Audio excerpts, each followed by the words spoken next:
അതെ, ചെന്നൈയിൽ ഫെങ്കൽ വന്നു. അതൊരു വല്ലാത്ത വരവ് തന്നെയായിരുന്നു. കാരണം രാവിലെ മുതൽ തുടങ്ങിയ കാറ്റും മഴയാ. മഴയുടെ ശക്തി കൂടുന്നതല്ലാതെ ഒരു കുറവുമില്ല. പക്ഷെ ഞങ്ങൾ ചെങ്കൽപ്പെട്ട് ഡിസ്ട്രിക്റ്റ് ആയതുകൊണ്ട് തന്നെ ചെന്നൈയിൽ ഒരു 1.5 മണിക്കൂർ മാറിയാ.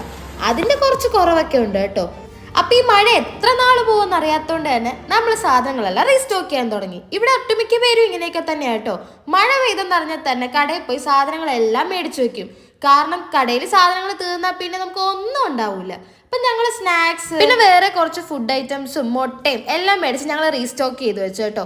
പിന്നെ അതുകഴിഞ്ഞ് ഞങ്ങൾക്ക് പച്ചക്കറി കടയിൽ പോയി ഈ കോണ്, ബനാന അങ്ങനത്തെ കുറെ സാധനങ്ങളും എല്ലാം മേടിച്ചു വെച്ചു. അങ്ങനെ ഈ മേടിച്ച പച്ചക്കറിയെല്ലാം ഞങ്ങൾ ഫ്രിഡ്ജ് സ്റ്റോക്ക് ചെയ്ത് വെച്ചു. മഴ തുടങ്ങിയത് കൊണ്ട് തന്നെ രാവിലെ മുതൽ കറണ്ട് ഇല്ല.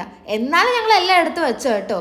പിന്നെ ഈ സ്നാക്സും ബിസ്ക്കറ്റും എല്ലാം ഞങ്ങൾ ഞങ്ങളുടെ ഒരു ബോക്സിൻ്റെ അകത്ത് നല്ല സെറ്റ് ചെയ്ത് കഴിഞ്ഞു. പുട്ടുപൊടി അങ്ങനത്തെ ഐറ്റംസ് എല്ലാം ഞങ്ങൾ വേറൊരു ടിന്നിൻ്റെ അകത്ത് അതും സെറ്റ് ചെയ്ത് കഴിഞ്ഞു. അപ്പോൾ ശുഭം.